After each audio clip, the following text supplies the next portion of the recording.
परभणीत मोकाट कुत्र्यांचा सुळसुळाट। परभणीमध्ये मोकाट कुत्र्यांचा प्रचंड हैदोस वाढताना दिसतोय। सुभाष रोड आणि रोशन खान मोहल्ला परिसरात मोकाट कुत्र्यांनी वृद्ध महिला आणि एका मुलावर हल्ला केला आहे। दोघेही जखमी झाले असून नागरिकांमध्ये भीतीचं वातावरण असून मोकाट कुत्र्यांच्या वाढत्या त्रासामुळे प्रशासनावर उपाययोजनांचा दबाव वाढतोय।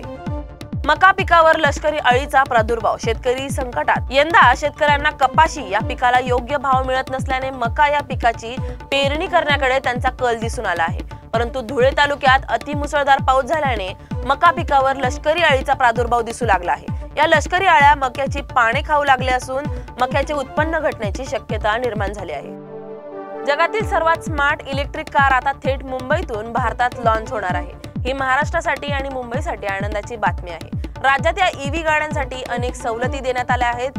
चार्जिंग स्टेशन्स, टॅक्स सूट आणि इन्सेंटिव्हमुळे महाराष्ट्र ईव्ही साठी देशातलं सर्वात आवडतं ठिकाण ठरत असल्याचं उपमुख्यमंत्री देवेंद्र फडणवीस यांनी सांगितलं।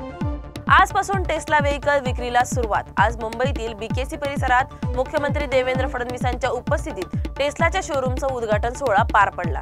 हे देशातील पहिलं शोरूम असून आजपासून टेस्लाच्या वाहनांच्या विक्रीला सुरुवात होणार आहे। जिल्हा परिषदेच्या नवीन प्रारूप प्रभाग रचना जाहीर। नागपूर येथील जिल्हा परिषद आणि पंचायत समितीच्या सर्कल आणि गणांची नवीन प्रारूप प्रभाग रचना जाहीर करण्यात आली आहे। जिल्हा परिषदेचे 57 गट आणि पंचायत समितीचे 114 गण जिल्हाधिकारी कार्यालयाकडून जाहीर करण्यात आले आहेत।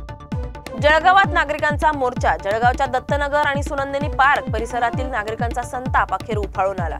गेल्या 25 ते 30 वर्षांपासून मूलभूत सुविधा न मिळाल्याने नागरिकांनी महापालिकेवर मोर्चा काढत जोरदार संताप व्यक्त केला।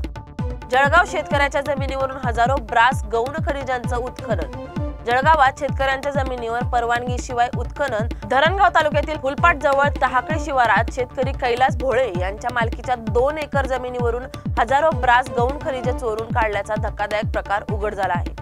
हेच खनिज पाळधी तरसोद बायपास महामार्गाच्या कामात वापरल्याचा आरोप शेतकऱ्यांनी महसूल प्रशासनाकडे तक्रार देत केला आहे। देशभरात आयकर विभागाची धडक कारवाई। तब्बल 200 ठिकाणी एकाच वेळी छापेमारी करण्यात आली। टॅक्स रिटर्न मध्ये चुकीची सूट दाखवून मोठ्या प्रमाणावर कर चोरी केल्याचा आरोप आहे।